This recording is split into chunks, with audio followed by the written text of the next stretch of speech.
Welcome, everybody, to Edge of the Rabbit Hole here on Connecting the Universe. I'm your host, author, and researcher, Mike Ricksecker. With me, as always, my co-hostess, Victoria Mundae, and down in the chat, Alina, moderating the chat.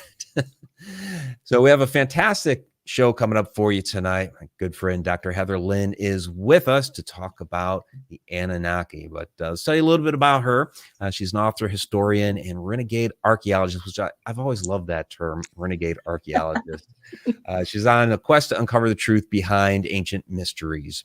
She holds numerous degrees and certificates in both history and archaeology, and is a member of professional organizations, including the Association of Ancient Historians and the World Archaeological Congress.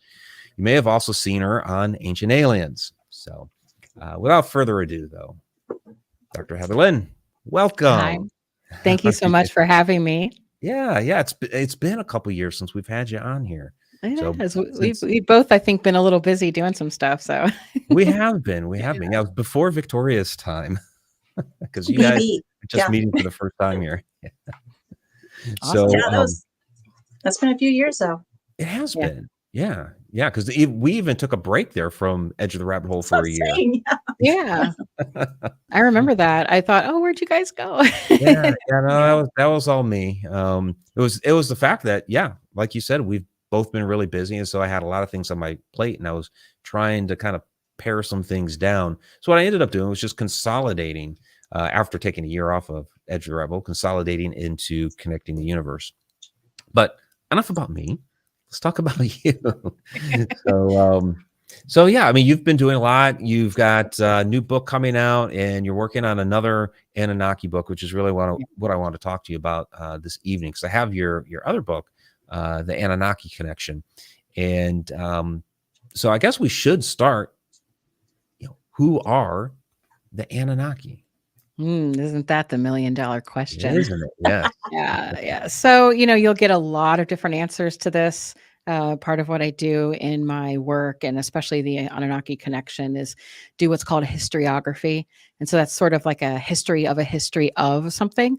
So that's just looking over all of the different viewpoints about the Anunnaki and who they are, and sort of not necessarily comparing them, but just laying them out and, discussing them that way, just to give that overview. And in doing so, boy, is it pretty diverse. The ideas of them, of course, I'm sure we've all heard of the Sitchin kind of ideas, where they come from a different planet. They're here to mine gold. It's probably the most popular one. And then you have the sort of mainstream, we'll call it, view of it, where they're just simply mythical gods and stories to explain, things that the ancients just didn't understand, and that typical view of mythology. But there are other views, and there have been authors in the past that have looked at this and come to different conclusions. Most of them do align more with the Sitchin viewpoint, that they came from space. And so, essentially the viewpoint is that they're aliens. So when I started writing the Anunnaki Connection, that was something I was interested in, because who wouldn't be? And I was already interested in ancient history, and I thought, well, what if they are, and what do the texts have to say? Right. And that's something that I think is important, is even if you are doing this in sort of a mainstream way, you have to look at the text and think, well, these individuals, they're not lying. What would they gain by lying? They just have a different way of communicating. They had different motivations, a different culture, and different language, most importantly. So rather than go and look and say, well, these people must have just been lying or telling stories, I looked directly at the text and just started looking at it from a viewpoint, to the best of my ability, of an unbiased point of view.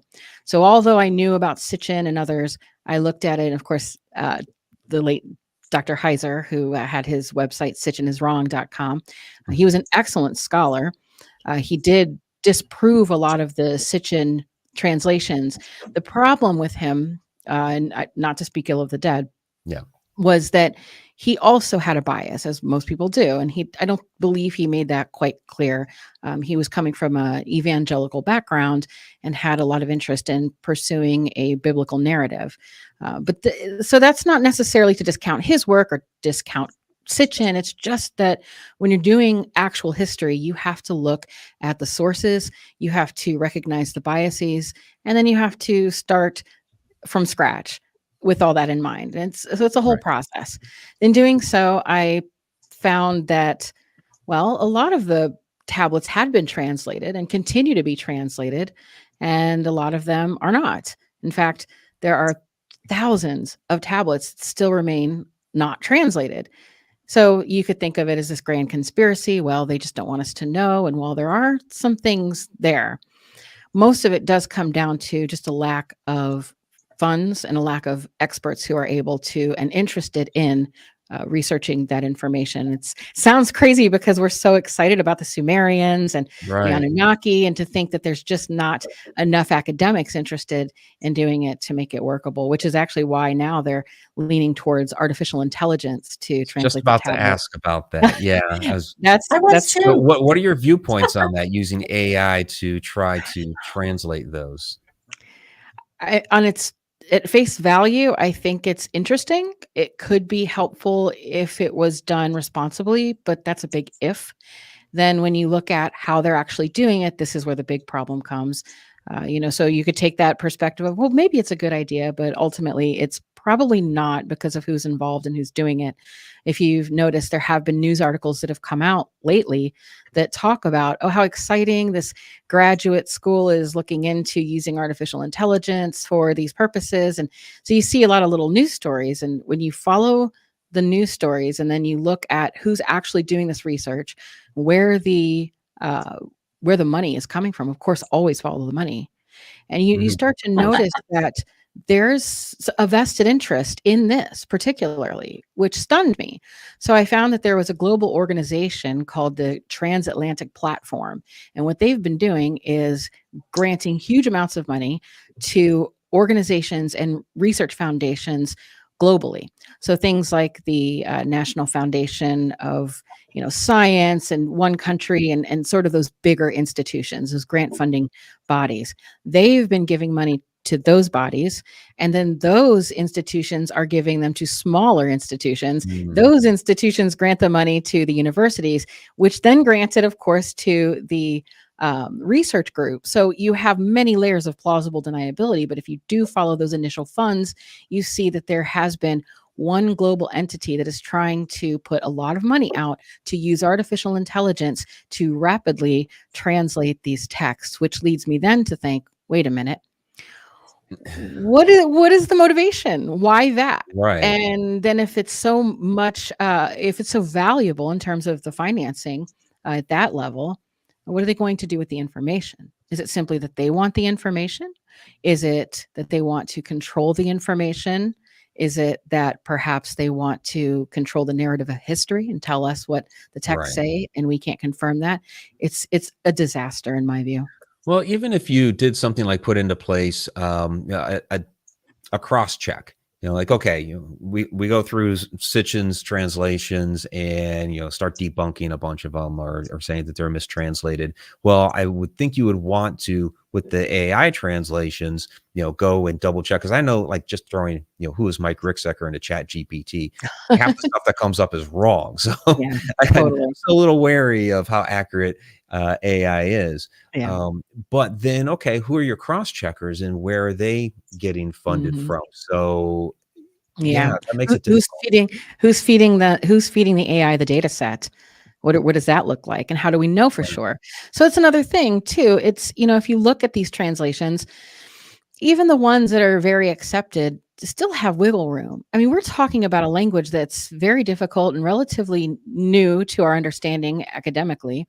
And there are still people right now, scholars of ancient languages like ancient Greek, scholars of, Homeric epics, that still are trying to reframe and re-understand how they know the Odyssey and things that we think has already been translated. And so these are still up in the air questions. So, with that in mind, I start looking at all of the different ways that you could possibly interpret these texts. And one thing that I did come up with was, I think at face value, they were telling a very real story, the story of entities coming to them from elsewhere, from a pre-flood civilization, and coming there and teaching them all of the different things that, we attribute to high civilization, which I know that language kind of can get into tricky areas, but just in a, academic sense, there are criteria that's met for high civilization as opposed to, a culture, a group, etc. Right. So things like having science, having arts, having weights and measures, having the ability to teach others disciplines and vocations, etc. So, which all of the Sumerian, things that they've started with, that's what they're known for, is all of the many firsts of civilization. Right. So it's clear that these individuals came to them. You can see it written in the perspective of the Anunnaki, where they referred to the individuals they encountered as the black-headed ones. They would talk about how annoying their noise was, and they just, had this attitude about them that they were others, that they were somehow different. They talked about them looking different and being different in all of these different ways. So then you have to think, well, okay, so some encounter happened. So then you look at some of the translations, and it starts to sound very human, but very strange. It's admittedly strange. And then you have to say, well, okay, so what were they doing? Some perspectives say, well, they came and they, in a Promethean-like way, they taught us everything we know, and they're like our benefactors, and it's wonderful. But then in another way, you can say, well, they did enslave people. So Right. in that, and that's very clear in the writing. This isn't something that's even disputed, in any sense of the word. It's said right there that they were made to dig and do hard labor. So now it gets into the idea of what were they doing, and Right. most of the text does reference more that they were interested in channeling water, trying to create agriculture, and this sort of thing. So, I started looking at all of this in the initial book. What I found, and then this is a bit of a controversial view, and this is one that I only scratched the surface on initially, and then I got pushback too for two reasons. One, because it didn't align well with the Sitchin narrative specifically, that these were entities that came in sort of 1960s metal spaceships. Two, it also is troubling because it would indicate the existence of a pre-flood civilization that was advanced and possibly, coming from a northern area, particularly having blue eyes. Then you start getting into this idea of what has been thrown around now. If anyone remembers, or they watched the Joe Rogan Experience episode with Flint Dibble and Graham Hancock, and that debate, where the accusations now come around that if you point out some of these things, even if it is known in anthropology and traceable in genetics, it starts to become white supremacy, because you are inferring that individuals who were there at the time, they didn't have the ability to build something, etc. So you do get into some sticky situations when discussing this. So I didn't avoid the topic, but I just kind of came about that part of it more towards the end, after really investigating the alien question. Okay. And I thought it needs another book, because the view from my perspective and what the text seemed to say is that, and again, I lay this all out in the book with examples and everything, but that these Anunnaki were individuals that came from a pre-flood civilization, encountered, after a great cataclysm, encountered semi-settled hunter-gatherers that were in Mesopotamia at the time. And then the story begins, the story of, quote, civilization. And then this calls into question the idea of the breeding programs and whatnot. And they are very clear. It's just, how were they done? Well, if they understood animal husbandry and essentially eugenics, these were the things that they were enforcing on their slave population that they had. But it doesn't really stop there, because then you have to say, well, what are these other figures in this story? Because they do have strange accounts of what they refer to as semi-biological entities. And they talk very clearly about the star systems they come from, the fact they come out of the water. And these individual Anunnaki, they're usually referred to as Anunnaki, and people show them in pictures and everything. Right. They're not the same. These are the Apkula, which are the genies. They're sometimes referred to as genies. So these are different entities. These are the entities that are also known as the seven sages. So this took me in a whole other direction. Like, okay, well, what we may be looking at here and why it can get really tricky is perhaps a group of individuals that were highly advanced and they were displaced, but they were also in touch with some sort of, dare I say, off-world intelligence. Gotcha. So how that looks, whether that is, extraterrestrial, interdimensional, this is what I look at in my current research and in the research for the book. And what I found is that there are indications that these Sumerians were well versed in and what people call entheogens, what we may call psychedelics, which I know that sounds really like, okay. Right. But they may have been using them. There's evidence. There's actually a tablet called the mushroom tablet. We do find little tablets that are shaped as mushrooms. This is something that, if you remember the author Allegro talking about in The Sacred Mushroom and the Cross, he starts out the book talking about the Sumerian and Mesopotamian uses of psychedelics in these trance-like states to try to have these religious experiences, but he doesn't really follow through. And I have my own problems with that book. I'm not really a fan of that work. I think what he was doing was amazing, and he had a lot of great resources, but I think he also then maybe caught onto one thing and just flew with it.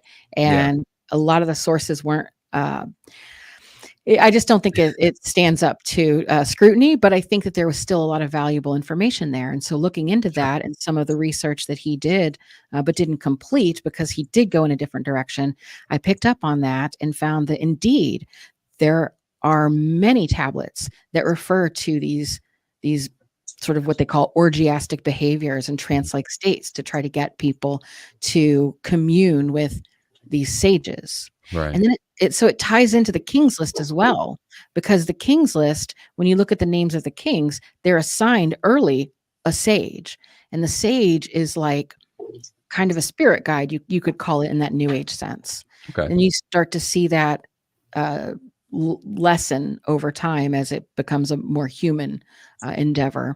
So it initially I thought, well, let's just look into this and see if these are aliens, right? And then I see they look very human, but very, very different, very inarguably advanced. You know, the fact that within the scope of only 200 years, humanity went from this hunter-gatherer condition to civilization in just, it's like a historic blink of an eye. And no one's been able that never made any sense. Yeah. No, it still doesn't. No. Let me ask, I know Victoria has a number of questions. Let me ask you one more and then let Victoria have it. So this is the book we're talking about right now, Anunnaki Connection, which I do have linked in the description below. Within the book, you talk about the Sumerian problem. And for our audience, what is that problem exactly? Because I think it's really fascinating when you start looking at Sumer and how they just were seemingly different from the entire rest of the region. Absolutely. So the Sumerian problem is an actual academic coined term. I mean, it's not, clinical by any means, but it was a term that came out of the mainstream. A researcher very important in Assyrian studies and Sumerian, Samuel Noah Kramer. And if you look him up, you'll see all the really great material there that he was able to translate and put into very readable text as well. And he said that there was this Sumerian problem that is yet to be adequately explained by the science. And that problem is a few things. One, just that apparent idea that, wow, these hunter-gatherers at the time, semi-settled, meaning that, they started to have a culture. They were a culture and a civilization are just two different things. So yes, you do find pottery and proto-writing and all sorts of things in the region. So it's not to suggest that these were like, Homo erectus. This is, although that's another interesting tale about Gilgamesh that I'm addressing in this new book. So, okay. But yeah, so because this goes very far back. This all starts in oral tradition and then is written in the tablets. So we're looking at definitely a species with amnesia, but there are people who remembered and they wrote it down, and we just have to sift through that. But the Sumerian problem, yes, how do you get these semi-settled hunter-gatherers to all of a sudden know complex mathematics and all these different sciences, medicine and surgery too? They even had medical malpractice and insurance, which is where we get the idea of an eye for an eye. Yeah, that's where the eye for an eye is. If they did a lot of cataract surgeries, and if you did something wrong, you would get your eye taken out. And so, they took it very seriously. But yes, so there's that problem. But then the problem really does come down to the language. The language that they were writing was not related to any of the nearby languages, and they still don't know how exactly it came about. It just is very mysterious. And so in this span of, again, 200 years, you can see this change. Nobody really can explain why. The closest you really have is the firsthand accounts, or at least the recorded accounts of the Sumerians themselves. And what they say is what we call myth. Right. Yeah. Because you look at a lot of other ancient civilizations and you see like this slow evolution of technology and concepts, and theirs, boom, it just happened. Boom, it just happened. And then you have, along with this idea of trance-like states and having their own kind of magical arts in addition to what we call science, because they didn't separate those two things then. We do that now, post-enlightenment, but it was very much one and the same. So they had magical arts, and they started the mystery tradition. And this mystery tradition of passing down information in secrecy, that played a really big part in even the ziggurats themselves and what they were used for.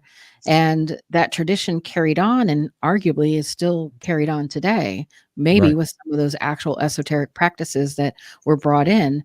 There's many texts in the record of Sumerian magic. And a lot of people don't really talk about that. I think they get a little, maybe I'll just go out on a limb here. I think a lot of people maybe get so wrapped up in the ideas of, Enki in a lab and beakers and test tubes, and they're like creating these hybrid beings, and, and at the same time, not investigating thoroughly the complex healing arts and magic. And because those were one and the same, like I talked about a little bit in my Evil Archaeology book, the priests and healers, they were the same. The physicians and that one exactly. They it wasn't a separate thing. So you're looking at medical textbooks that were also spiritual, and they had complex and very specific magical practices that included a whole bevy of medicines and prescriptions. I mean, the Sumerians invented the pill in the sense that it was a capsule. They took pills. I mean, back then, things that we would think were just really modern, and they were doing those things again in the blink of an eye historically. But yeah, so there's a lot going on there, and they knew, for lack of a better word, magic. And that's where that word even comes from, is the Magi. The Magi were Near Eastern, Babylonian scientists, astrologers, magicians. And so that magical art started in Sumer, as do most things. Take it away, Victoria. Wow, where do I start? Okay, back it up a little bit. I wanted to interject in there, and I'll just keep going, so I don't want to. Anyway, what y'all were talking about, the Sumerian problem. Is there any way, because I heard that I used to live in Awatuki, so I always get the words mixed up. Anunnaki, that's not right. Anunnaki, those tall people. Were they tall? And is there a chance that they could actually have been pre-Nephilim, living like up in the hills or in the mountains or something, and waited until the Younger Dryas was over and done with, and then came down and brought the knowledge? Because the Anunnaki, am I saying it right? Anunnaki. Anunnaki. Okay. Anunnaki. The Anunnaki were not supposed to get jiggity with the Earth women, but then they were, right? Exactly. But that's a very good point. But it almost sounds like Nephilim, a pre-Nephilim civilization that lived higher, that survived the flood. And then they say, well, let's go down there. And this leads to my next question about the swag bag. But yeah. Did they they come down and give the information like in 200 years or like up to speed? Well, yeah, I think when you look at the timing of some of this, it does go back to that period of time. That they spoke of. Now they say that this happened, many years before they had recorded it, and so there are some time jumps there. But I think that's a really good point. This idea that they came from above. You know, I would really love to say that just meant space, but they do say in other texts that above was the mountains. They looked at mountains as sacred in the mountains. So if somebody was descending from the mountains, and they were tall. In other accounts, they're referenced as, and maybe people have heard this, as the shining ones. Yeah. And so, Ooh. yeah. So now there was a researcher, a few researchers in the UK who had pointed out years ago, Christopher O'Brien and his wife, they were amazing, and they wrote a book called The Shining Ones. There's a few books. This one's older, the one I'm referring to, and their view of it was that these individuals had metallurgy, which allowed them to wear shiny clothing, which would have been amazing to people who were semi-settled hunter-gatherers. And so perhaps that was an example of how they were shining. So there's a lot of different ways to take this. And I'm not even saying that this is exactly what it was. I'm just throwing out there that there are other ways to look at it than the one that we're usually looking at, which is the Sitchin account. And I'm not anti-Sitchin. I really love Sitchin's work. My problem with it is twofold. Specifically, one, that when he was writing this, the nonfiction account, it was during a time where people were very excited about the space age and, like all of the different things there. And so the technology that's referenced is very reflective of that time period. One. Two, he did go on to write a series of novels and to expand on these ideas and kind of fill in the blanks. And they're very good and very fun. The problem, though, with that is that so many people then put those all together and it muddies the whole question. So he has nonfiction work and he has fiction work, and that's a risk that authors take when they do that. So it does get a little dicey when it's like, well, Sitchin said, and it's like, Sitchin actually didn't say that, because there are plenty of interviews with him after the fact, correcting things here and there. But when you just leave it there at that work, you're leaving decades behind, because people have since researched, more excavations have happened, more tablets have been discovered, and so there's more to the story. And when people get so hung up in the cult of personality, then they don't expand that information out. So so I'm not saying that that's exactly what happened. I'm not saying it was aliens, but you know what I mean. Aliens. Yeah. Well, that's really interesting, because you're talking about them coming down, and you keep referencing tablets, and the first thing I instantly thought of was Moses was up in the mountains, comes down with tablets, and you're like, here's all this knowledge you need, and I think sometimes there is a cultural Peter principle, if you want to call it that some things get repurposed and renamed, and it's like, oh, this is part of my story now. But that's just really interesting. I want to ask about the little purses, Yes, the handbags of the gods. Yes. Handbags. So I've heard so many different things. I've heard that they were life support systems. They were actually tool belts, because they didn't want to wear tool belts. And it's just a metaphor that they are giving the knowledge to someone else. So which is it? Well, what's interesting is that you see those handbags not just in Mesopotamian art, but all over the world, really. Mm-hmm. There's a few things you could say about that. One, it's not the most complicated thing to make a little bag or something to carry, so it could just be coincidence. Two, the current mainstream understanding of that is that, one, they really don't know, but they have come up with actual replicas of them that were not real, but just still stone. So they think perhaps they were used as weights or anchors over a tomb. That's one view. There's a couple papers out there on it that really are pretty convincing, but not really at the same time. Like the way they present the information looks really good, but it doesn't do enough to explain the importance of it, because why were they all walking around with this? Were they just always going to be burying somebody? It just doesn't make sense. So another thought is that, and this one straddles mainstream, and it, it kind of, to me at least, makes sense. It aligns a bit with what you see with Native American cultures, varying different tribes having sacred bags that carry with them, yes, the knowledge, but also items and things that were considered sacred and symbolic that would help them teach somebody. They were usually, even in the Native American sense, or the indigenous people elsewhere, you see this come up as what we would maybe consider a mystery school in a way, where an initiate would have to finally go through a set of tasks and rites, and then finally be allowed to see what's in the bag or carry the bag. And there would be all sorts of things in that. So that it could be something like that. So I think the gist of it is that we still just don't know whether that's the mainstream, whether that is, the fringe, we'll call it. So I think that's probably why it's an enduring question. It's just so fascinating. Why did they all have them? I didn't know if it was a swag bag or if they brown bagged it to work every day. What were they doing? I personally think that, because you do see it a lot when they're holding the pine cone as well. Yes. Well, that's the pineal gland, right?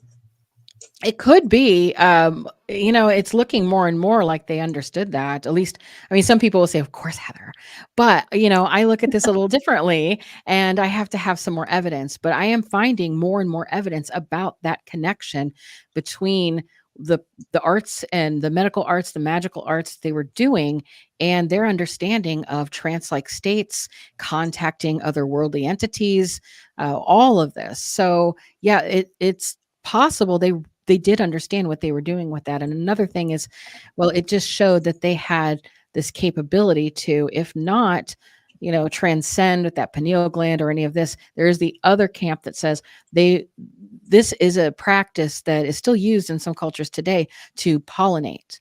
So, if you need to pollinate, you would go, and sometimes you see too, when they have that pine cone, they're by trees. So why would that even matter? Well, it kind of matters in the sense that it means that they had the ability to be gods, to control the agriculture, to determine what was fertile and what wasn't. And fertility was a huge, huge important concept to them as well. So it could be a number of things, but it's still a mystery. Dun, Dun, you would dun, think dun. after all this Dun, dun, time. dun. I know. Okay. We already answered my AI question. Okay. This is for my friend Chris. Hi, Chris. Hey, Chris. And I he's know down there in you. the chat. I know you. We all know Chris. Yay. Chris and I went to high school together, but he is I don't much, know much, him. much. What are you down there? Mike, Chris, Mike. Nice to meet you, Chris Chris. is much. He's about 40 years older than I am. So, okay. What is what's the background? What's going on with the Gulf Sands Petroleum in Houston? Oh, and I thought my other question too.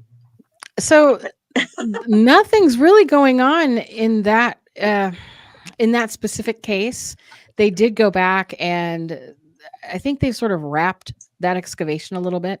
The one thing I'll say that's fascinating, and I'll take credit for this a little bit. I'll have my moment. But when I started doing the research and putting it out there to the public about what Chris is talking about was my research that I had in the Sumerian controversy, where I found that there were big oil interests and wealthy individuals connected to elite banking families and all kinds of power structure behind excavations going on at Ur. And, long story short, I ended up making so much of a ruckus about it that they did recognize that it was me. They had some meetings about it. They were very upset, and it ended up making them have to, or at least compelled to, make a blog of progress and trying to be more transparent with social media. And they had a whole PR campaign. Now, for what it's worth, who knows? It's still one of those things where they're not going to show you the goods, but at least they acknowledged that now they had to work a little harder to hide what they were doing. But they had gone back since a few times. So who knows what they actually have found. but they are continuing to go back. And what I'm doing is I'm actually going to Iraq next year. I've had some individuals who have been there on the ground. I've been working with them, sort of doing a little, post visit checking of the place, just to, talk to some people and gauge some of the sites. And I'll say there's a lot to look at now that it's more open. So a lot of the things that they were able to do under the cover of darkness, so to speak, they're still able to, because it is far off, but there's a lot more at stake. Now, this question of bringing up the gods and what they were potentially, and any of the indication that they could have been otherworldly or had some sort of magical connection, it's tricky because some people are very religious and they look at those as the pagan gods. Also, some people now they really love it, right? So it's just who you ask. But they did have an incident where a very important political figure of theirs, who was in a position of power, stood up on television and told everybody at a press conference that the Anunnaki were aliens, that they had runways, that they found runways for their spaceships. And he was ridiculed, sort of like back in the day, if anyone remembers what happened to David Icke when he goes on and says, I'm doing this. And, they were like, okay, buddy, you're gone out of public life. Well, it was worse than that for this guy, because he's not been able to, he's nowhere to be found. And so then we find out he was imprisoned.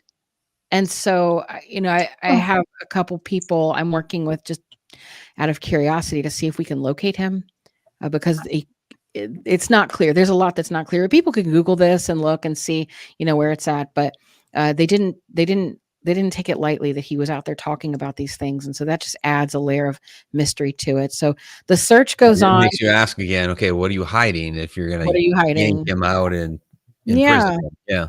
So the search continues, and I kind of ran up dry with the direction that I was having in the Sumerian controversy. And one of the only things I thought I could do at this point, given the climate there now being a little more hospitable to travel, was go there for myself. And so that's what I'm going to be doing. Cool. Chris and I will go with you. We'll do it. Hey, I'm sure. So if you want to recognize here down in the chat, we have a couple of super chats that came in. Tom McNicholas, super chat superstar, says, impressive, Heather. If I put too much thought into it, it may keep me sleepless for days. hey. And then we have Crypto Kev. Hey. So he says, if only someone ran an Anunnaki college course. So fascinating. Wow. Well, someone does actually. Someone does. So someone does. Well, tell. I actually, I was a professor. I recently resigned for a lot of different reasons. And so what I decided to do, I was like, I'm done with the whole system. I'm tired of academia and I'm tired of everything. So I thought, I'm going to, as they say, take my talents to South Beach. If you're from Cleveland, you know that reference. Right. That's right. But I thought, right. So I thought, I'm going to make my own sort of university or academy. And that's what the Midnight Academy is. It's not just a podcast. It's a place of learning. And so I have started the first Anunnaki college course. And you could say, well, what makes it a college course? Well, it is designed by me. I have a doctorate in education and specifically adult learning. And among other things, everybody can look at my bio. But I am using the exact same pedagogy and principles of teaching that I did in my college classes, but applying it to the Anunnaki specifically. And so we're looking at all of the different things, like I said, the historiography. So what are all of the different ideas that people have had about the Anunnaki?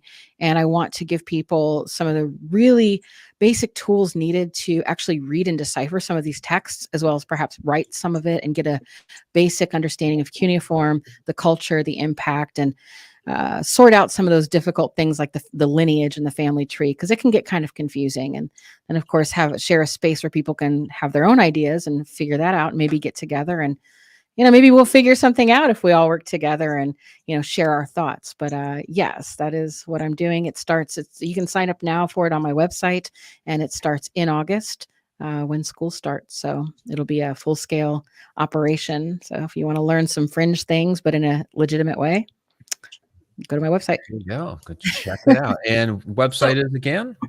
It's drheatherlynn.com. drheatherlynn.com. There you go. Easy. So when they graduate, do they get the little bag? They put all their tools in. That would be great. No, but you do get a certificate of, completion. But what's funny is that academic system of degrees and graduating was as far back as the Sumerians. And they had a whole system in place where they would teach, they were very literate, clearly, and they would teach their children how to write. And they would teach them things like writing the Epic of Gilgamesh and having to repeat that over and over again. Over time, as they got older, they would have to keep writing it, but they would learn different things about it. And so cool. if they decided to go further into their version of college, then they would still have to write this, but then again, learn more of the esoteric ideas behind these texts. And eventually they were able to work their way to the very top and get their degree. And in doing so, they would be able to go into the very top of the ziggurat, where they had sort of like an ark, this idea of an ark, right, inside where the god dwelled. And you would be left alone to unveil for the first time the secrets of Enki. And so you'd go in, and then we know what they were too. So you'd open the ark and you'd expect, oh my gosh, I'm going to find out all these secrets. It's going to be great. And you would be faced with tablets, and those tablets would be the same tablets that you've been writing this entire time. Kind of like well, that's no fun, but it was meant to suggest that now you have become like a god. You know all the esoteric and the exoteric, and that the truth behind it is that the word is what is the power. So it's interesting. So, and there's so many cool things about the Sumerian text that I just could go on and on. A few of them that I might have on my website, on my blog, are accounts of individuals who, write letters to parents. They write letters of complaint. There's a very well-known one where there's somebody who is writing basically like the first Yelp review of a merchant. So it's fun because, we do have these very profound texts, but at the same time, there's many texts that just show you things like recipes. Yeah. Like people's everyday lives. Yeah. People's everyday lives. So it's fascinating. Before we get away from tablets, can I ask you one more question? Sure. Okay. Again, this goes back to the Peter principle of cultural stealing, I guess you could say. The tablet of destiny, is that the same thing as the spear of destiny? And can you tell me a little bit about it? And is Bill Gates chasing after it? Okay, so no, they're not the same, but in a way they kind of are the same in theory, in principle, but they're not. They're two different objects in two different cultures. Okay. For clarity, the tablet, it's one tablet. It's the tablet of destiny. So sometimes people call it the tablets of destiny, but it's one tablet. It's the tablet of destinies.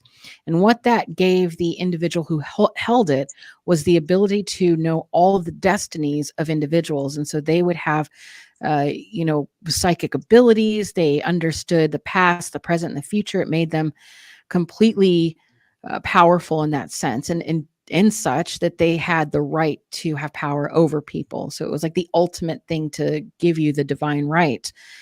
So what that is, there's a lot there to unpack. I will say there are people who are looking for this. It's thought that this is in broken bits and pieces, and some people have parts of it and they're looking to, put it together, or at least find something that is maybe legitimate. There are people who are interested in finding this tablet. And why? Is it just because it's cool? Perhaps. Or is it because these individuals who are looking for it think that maybe there's something to it, and maybe it does contain some sort of magic that would give them that power? Either way, that is a thing. And two, the spear of destiny is a little different, just insofar as that it was the spear. It was said to be the spear that pierced the side of Jesus while he was on the cross.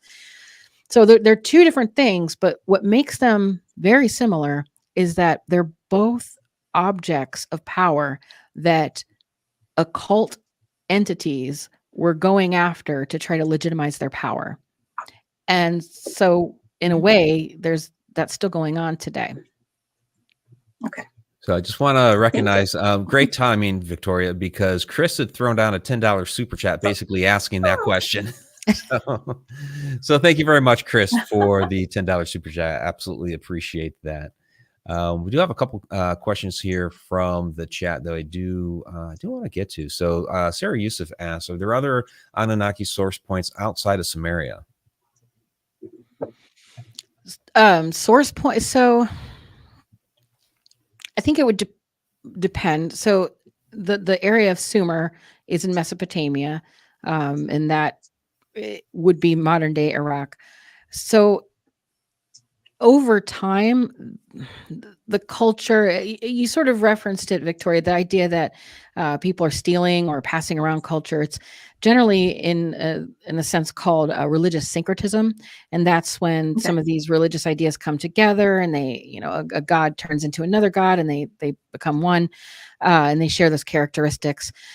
So you do have that going on in Sumer and in the surrounding regions. So you do find very similar, and plus over time as well. You got to remember that all the invaders and people that came into Sumer turned it into something completely different, not overnight, but over time.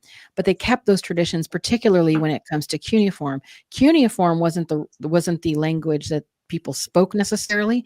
It was the language of business and commerce, like Latin would be, or like English or Mandarin even now today. So it was one of those unifying languages. So you do see it go from all of these different regions and over a long period of time. In that, you do have then references to these gods, and you can find those gods after they've gone through that religious syncretism. So you have like Inanna is the Sumerian goddess, then later is syncretized to become Ishtar. So you do see this, there. But then if what they're asking is that, can we find it even further out or elsewhere? Not directly necessarily, but maybe a little indirect in how it influenced. So the 12 gods influenced even like the Greek gods, of course, the Roman, etc. But that, again, it's religious syncretism. It's something that can be explained.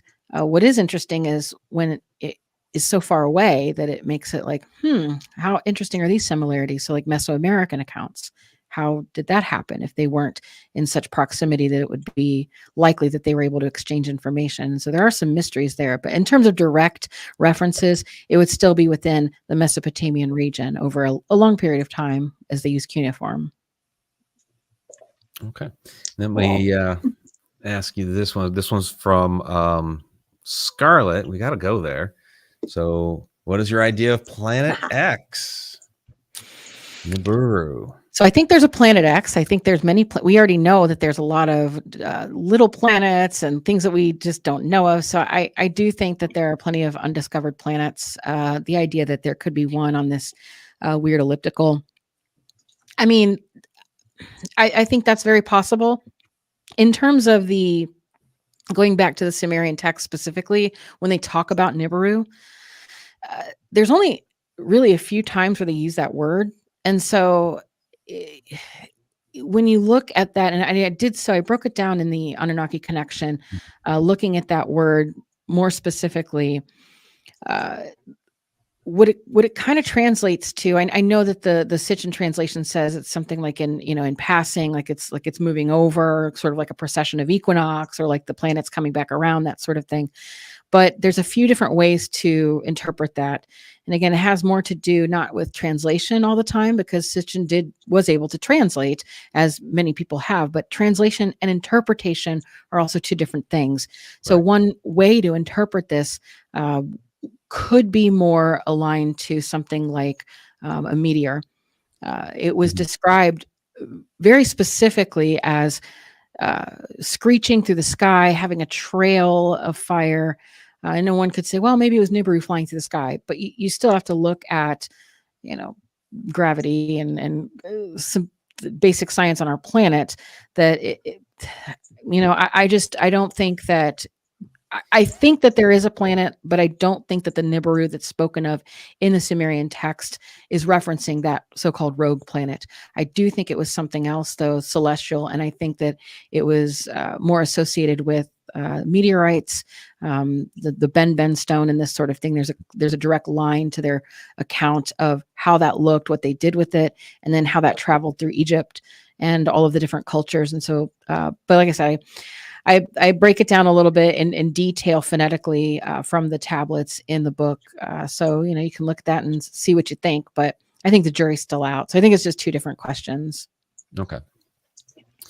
And this one was from Brandon a little bit earlier on in the interview. Dr. Lynn, do you find that the interaction with these sages, going back to the 7 sages, probably was through in Theogen, and that they were not experienced physically manifested? That's hard to say. I mean, because if you are perhaps not, I mean, they do say that they were semi-biological entities, but in fairness, if you are just tripping, things are going to seem really real. So I can't say for sure. I don't think anyone could, but I think real is up for the debate. Like, I think it was real enough. I think it's more a question of phenomenology. They've experienced these things, and so did many people. And I think they had these shared experiences that made them very, very real. Whether or not they materialize in that biological sense, I'm still looking into that, because while right now I'm saying I don't think so, right? I mean, I guess that would challenge your belief system. But there have been a few things that I've come across that make me think, I don't know how strong or can thought forms be? I mean, because it basically goes to that question of a thought form. How powerful can that be? And so I'm still researching the magical text that they had to see if there's anything I could glean from that. But for sure, they were in touch with something. And they said so, they said as much, that they were in touch with these sages, and they did so through various ways, including drug use. We'll say, drug use, and also music was huge. The sound, acoustics, that sort of thing. Yeah, we haven't even touched on that yet. Yeah, and that's a huge thing. Huge thing. So, yeah. Okay. And we'll take one more question here before we kick over into the after show. So this one is also from Chris. Another $10 super chat. So thank you very much, Chris. I really appreciate that. Could the Mesoamerican cultures also be part of this antediluvian world? In other words, are the Western Hemisphere ruins and pyramids much, much older than we realize? So a lot of the research, the hardcore research, is going to sort of lean towards no, but this is where I don't accept that answer. I still think that there's a likelihood that there was either physical contact that we just refuse to accept, that people could have traveled like that. Or if they didn't travel like that, maybe they didn't, and this is going to sound woo, but maybe they traveled in the astral realm. So, for instance, I'm on board with that. Hey, so this idea that if they had these sages or these guides, or if they were able to reach these different states of consciousness, what did that world look like? And is it the world of Carl Jung's archetypes? Is it this collective unconscious? And the reason that I say that, it's not just this easy out to say, oh, well, they were all just in this astral realm. Isn't that convenient? No, there's very specific things that connect that connect their experiences, their art, their visions, and things that we even encounter today when people describe their experience as psychonauts. This idea of blasting through to a different reality, the colors that they see, and then perhaps more interestingly, what are referred to as the clockwork elves or the machine elves, being very similar in not only what they look like, but how they behave, how they have a tendency to try to get you to come near them and see things and take information and learn, but they're tricksters, so they'll sometimes stab you in the back. There's a lot of weird things that go on in that realm that coincide with the trickster archetypes of the collective unconscious. And maybe even more interestingly, that just can't be discounted, is this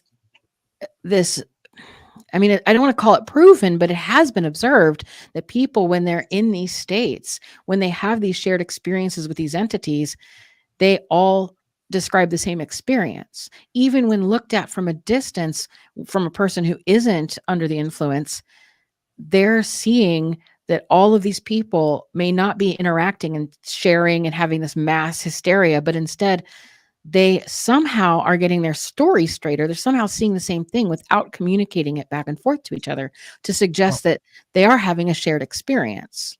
Could it be, moving in and out? Because our theoretical physics show us that we have up to 11 hyperspatial dimensions. So are they moving in and out of some of these other dimensions, whether it's fifth, sixth, seventh, and onward? Could it be a realm that's there, I don't know, in the 8th dimension that they are actually moving to? I happen to think that that's a very plausible explanation. I mean, I think it's more plausible to go in that direction of science than to say, well, it's just spirits and angels. And I don't discount this idea of spirits and angels. I think they're all the same words. They're different words for the same phenomena. I think things that we're experiencing, like UFOs and aliens and angels and demons and thought forms and DMT elves and the archons and all of these, and perhaps even the watchers, perhaps these sages, maybe the Anunnaki themselves. I think that these are all these shared experiences, and that over time, different cultures and different people call them different names. But I think that it may be the same thing. All right. I agree. And on that note, let's go ahead and get to the point of wrapping this up. So we'll put the Anunnaki connection up here again. So Anunnaki connection, I do have that link down in the description below, but you have so many other books as well. I kind of flashed Evil Archaeology up on the screen. You have a new one coming out here in October. Yeah. Baphomet Revealed. Look at that cover. Yeah. That'll get me in trouble. That has gotten me in trouble already. Yeah, you got some nasty feedback on that. I know. I don't usually get that nasty of feedback. That one stung, so I had to share it. Yeah, no, welcome to the club. You're evil and I know. Channeling Satan and all that. Yeah. I know. I thought that was bad. So the book does look frightening, and it is about a spooky guy or a thing or an icon. But what I do with most of my work is try to give an objective historiography and a history and break down some of the ideas, the surprising history of Baphomet, because it's really not what you think. And again, it's not an apologist. I'm not saying, hey, everyone, Baphomet's your friend, but I'm also not saying that, it's an enemy or it's any of this. It's, people are so afraid. And I think the most important thing to do when you are afraid of something is get to know it, challenge that, because people are afraid of the unknown. So if you know something and understand it, you won't fear it anymore. And so I think it's essential to fighting the fear. But there's a lot of interesting connections with Baphomet and the Knights Templar, of course, and current things that we experience, and the surprising background of how I'll just spoiler alert of my own book. But Baphomet was the drawing that we're very familiar with of Baphomet. Was drawn by that similar kind of drawing right there was done by a very devout Catholic priest. And that was meant to be a Catholic icon to promote what he referred to as true Catholicism, which kind of was like socialism, because he was getting into that. And so there was a whole lot of story to unpack there. It was fascinating. Yeah. So, just a nice little Halloween treat. Yeah, because coming out in October, that'll be great. Yeah. And let's plug your podcast, your Midnight Academy. So where can we find that at? Well, that is on my website. You can find everything there. I'm also on YouTube. You can find my YouTube there. I mean, I'm all over Ask Alexa. It's anywhere you can find podcasts. So she may not like work though, because Alexa never works for me. I hate Alexa. Need to unplug it. All right, everyone. So we're going to go ahead and move on over to the after show. So we're going to say goodbye to everybody on the public side and YouTube land.